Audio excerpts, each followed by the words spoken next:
Salam damai dan bahagia. Mengapa negara dengan budaya spiritual tertua di dunia justru menjadi paling banyak penduduknya yang mengaku ateis? Cina, Jepang, dan Korea. Tiga kekuatan budaya dan ekonomi Asia Timur tercatat memiliki lebih dari 50% warganya yang tidak beragama secara formal. Tapi anehnya, kuil juga tetap ramai, altar leluhur tetap dinyalakan, dan doa-doa tetap dilantunkan. Apakah ini kemunafikan massal?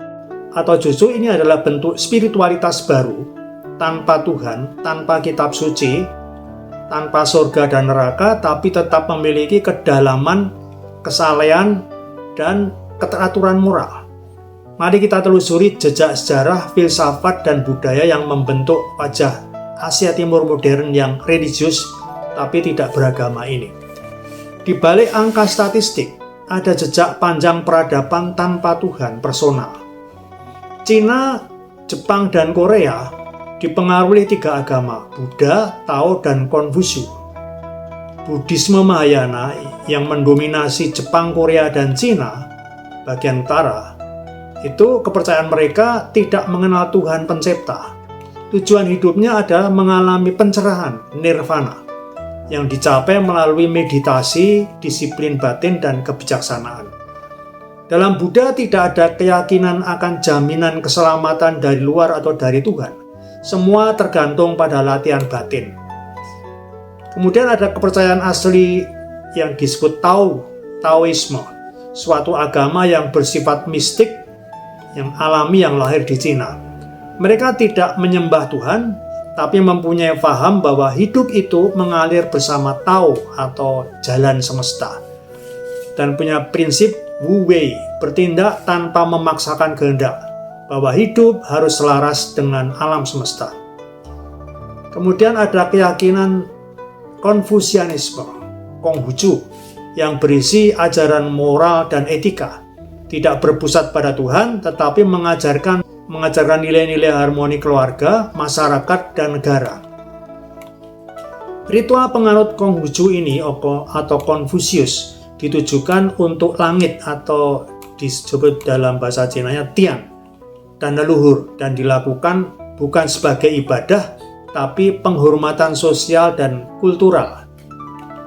Maka selama ribuan tahun masyarakat Asia Timur tumbuh dengan etos kesalehan tanpa konsep Tuhan personal, bukan karena percaya pada wahyu absolut atau kitab suci seperti agama Islam, Kristen, atau Yahudi. Maka selama ribuan tahun masyarakat Asia Timur tumbuh dengan etos kesalehan tanpa konsep Tuhan personal, bukan karena percaya pada wahyu absolut atau kitab suci seperti agama Islam, Kristen, atau Yahudi. Saat modernisme dan ilmu pengetahuan datang ke Asia Timur melalui kolonialisme, pendidikan barat, dan globalisasi teknologi, reaksi orang Cina, Korea, dan Jepang tidak sekeras dunia Islam atau Kristen. Mengapa?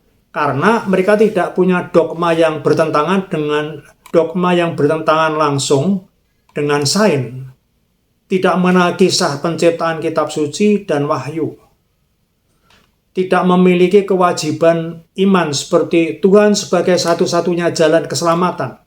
Hasilnya, modernisasi tidak menumbangkan keyakinan karena mereka memang tidak ada keyakinan teistik formal yang harus dirubah atau diruntuhkan. Masyarakat bisa menjadi sekuler tanpa merasa bersalah. Maka lahirlah generasi baru yang tidak merasa perlu beragama, tapi tetap menjalankan ritual, tetap menghormati arwah nenek moyang, tetap menunduk dalam doa tanpa menyebut nama Tuhan. Apalagi dengan munculnya Republik Rakyat Cina yang komunis, maka semakin mempercepat proses ini lewat revolusi komunis pada tahun 1949.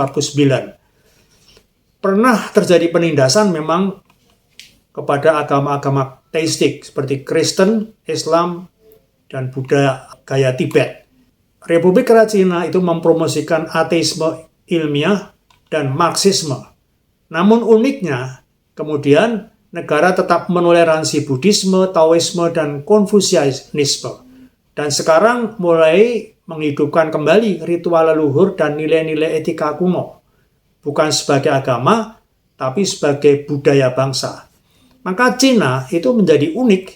Mereka menjalani ateisme politik, tapi sekaligus membiarkan berkembangnya spiritualitas warisan leluhur.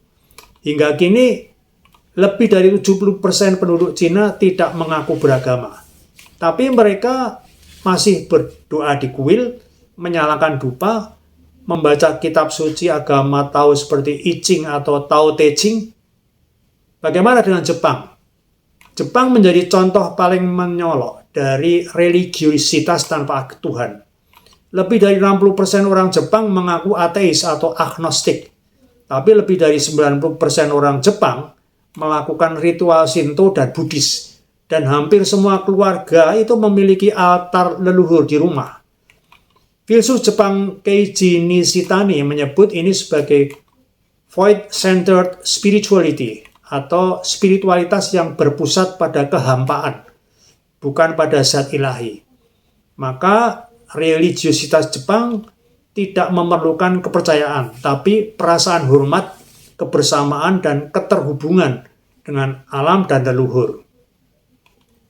Bagaimana dengan Korea Selatan?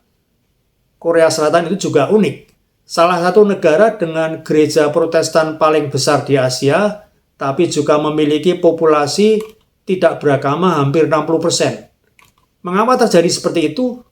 Karena budaya Korea itu menyerap ajaran Konfusianisme sebagai fondasi sosial, yang ajarannya tidak berpusat pada Tuhan, tapi penanaman nilai-nilai moral dan etika kekeluargaan, bermasyarakat, dan bernegara. Dengan berkembangnya modernisasi di Korea, kemudian mendorong tumbuhnya rasionalisme dan individualisme. Banyak orang lebih rasional dan individualis. Namun meskipun mereka banyak yang tidak beragama, banyak pemuda Korea kini lebih memilih meditasi, self-help, dan mindfulness ketimbang agama formal. Maka sekarang yang terjadi di Korea mencerminkan keterpecahan batin generasi muda antara tetap menghargai warisan leluhur, ada yang mempercayai Injil modern, dan menjalani gaya hidup sekuler atau urban. Antropolog Robert Bellah menyebut ini sebagai civil religion, agama sipil. Sementara sosiolog seperti Peter Berger menyebutnya soft secularism, sekularisme yang tetap spiritual. Namun, masyarakat Asia Timur tidak merasakan kehilangan meskipun tidak menyebut diri beragama, karena dasar agama mereka, Buddha, Tao, dan Konfusius, sejak dulu itu memang menuntun mereka tetap terikat dalam etika kolektif, masih merawat ritual luhur, masih mempercayai energi, harmoni, dan keseimbangan alam. Jadi berbeda dengan proses di Eropa yang semula dasarnya agama yang berpusat pada ketuhanan, namun dengan kebangkitan sains membuat mereka harus membuang keyakinan agamanya. Jadi Asia Timur sama-sama tidak bertuhan dan beragama, tapi beda dengan ateisme Barat yang memberontak keyakinan agamanya, orang Cina, Jepang, dan Korea itu menjalani spiritualitas dengan tenang, yang berjalan tanpa kegaduhan karena mereka merasa tidak konfrontasi dengan keyakinan lama yang memang tidak berpus pada Tuhan. Pertanyaan berikut terutama bagi penganut agama Abrahamik seperti Islam, Kristen, dan Yahudi, apakah dunia tanpa Tuhan berarti dunia tanpa makna? Jika ditinjau kehidupan di Cina, Jepang, dan Korea, bangsa-bangsa Asia Timur membuktikan bahwa manusia bisa tetap hormat, etis, dan damai meskipun tanpa konsep Tuhan personal. Bahwa kesalahan tidak harus berbentuk sembahyang. Bahwa kesadaran manusia bisa menggantikan kesadaran tentang wujud Tuhan. Namun ternyata, dasar keyakinan spiritual orang Asia Timur yang tidak menjamin keselamatan atau kebahagiaan itu memunculkan sisi kerapuan dalam masyarakat juga. Terjadi krisis makna hidup, kekosongan jiwa, lahirlah generasi muda yang cemas, terasing, dan depresi.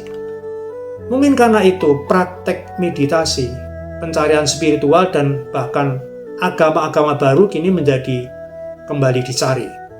Ini mirip juga yang terjadi di sebagian negara-negara barat yang penduduknya banyak yang ateis.